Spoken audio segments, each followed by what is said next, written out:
देव पूजा गुरु भक्ति स्वाध्याय संयमस्तव ज्ञानम वृद्धि गृहस्थानां षट्कर्माणि दिने दिने। परमाणु गढ़माला। यहाँ पर उपस्थित आदरणीय अध्यक्ष महोदय, माननीय निर्णायक एवं मेरे सभा में उपस्थित सभी भावी सिद्धों को मेरा शुद्धास्त्र बंधन। तो इस प्रवर्तमान ज्ञान गोष्ठी में मेरा प्रतिपाद्य केंद्र बिंदु है षट आवश्यक। तो सर्वप्रथम हम जानेंगे श्रावक कौन है और उनके पालने योग्य नियम व उनकी परिभाषा। तो श्रावक कौन है? जो श्रद्धावान, विवेकवान और क्रियावान। श्रद्धावान जिसे श्रद्धा हो अर्थात देव शास्त्र गुरु पर श्रद्धा हो, और विवेकवान अर्थात जिसे समझ हो कि रात्रि भोजन ना करना, पानी छान कर पीना, कुदेव कुगुरु को ना मानना। और क्रियावान अर्थात आचार विचार अर्थात चोरी चकारी नहीं करना आदि। तो वह जो पालने योग्य नियम है उसे आवश्यक कहते हैं। तो श्रावक को 6 आवश्यक होते हैं: देव पूजा, गुरु उपासना, स्वाध्याय, संयम, तप व दान। तो देव पूजा, सच्चे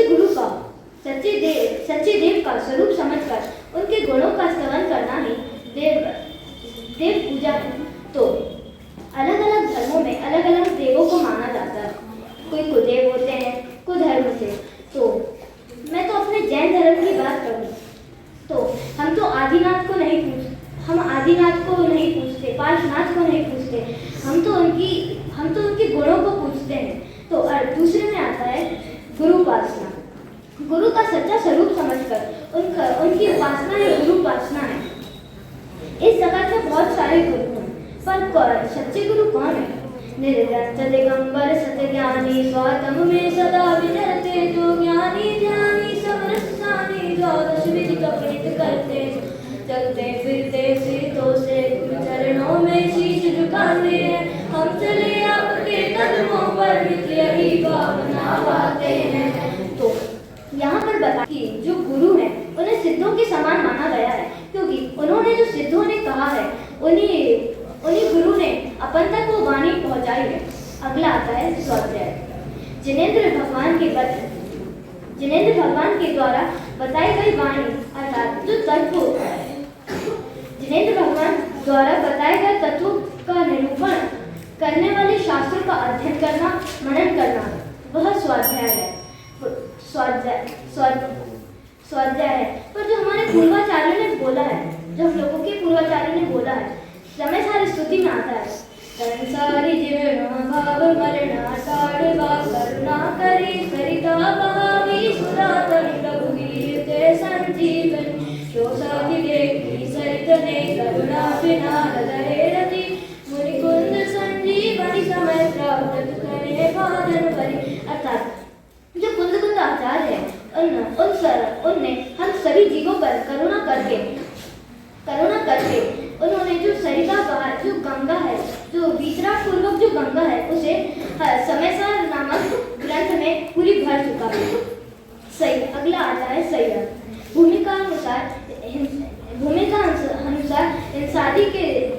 शादी से विरक्ति एवं इंद्रिय निग्रह की संयम है।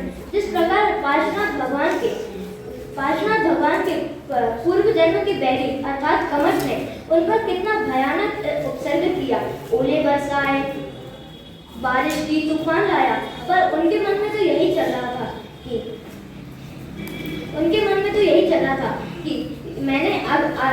मैंने पूर्व जन्म में ये किया होगा तो अभी मेरे साथ यह हो रहा है, अगला आता है तप।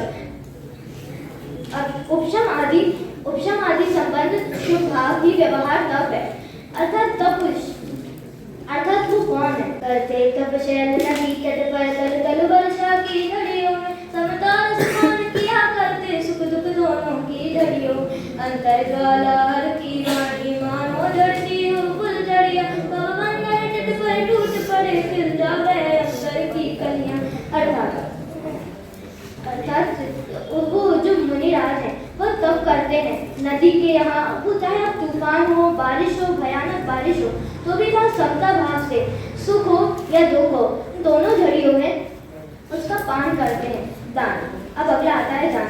स्व और पर के अनुग्रह के लिए जो धन आदि देना है वह दान है। इसके 4 भेद हैं: आहार दान, और आहार दान, ज्ञान दान, औषधि दान और अभय दान। आहार दान अर्थात भोजन पानी का दान, जैसे भोजन पानी का दान।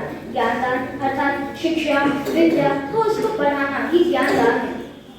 औषधि ज्ञान दवाई व उसका इलाज करना, यह औषधि ज्ञान है। और अभय दान अर्थात जिस प्रकार राजा किसी भी अपने प्रजा को क्षमा मतलब क्षमा कर देना, उस प्रकार अभय दान है। अंत में मैं बस यही कहना चाहूँगा कि हम भी शतावचक का पालन करके हम भी सच्चे श्रावक बने। सभी को सादर मेरा जय।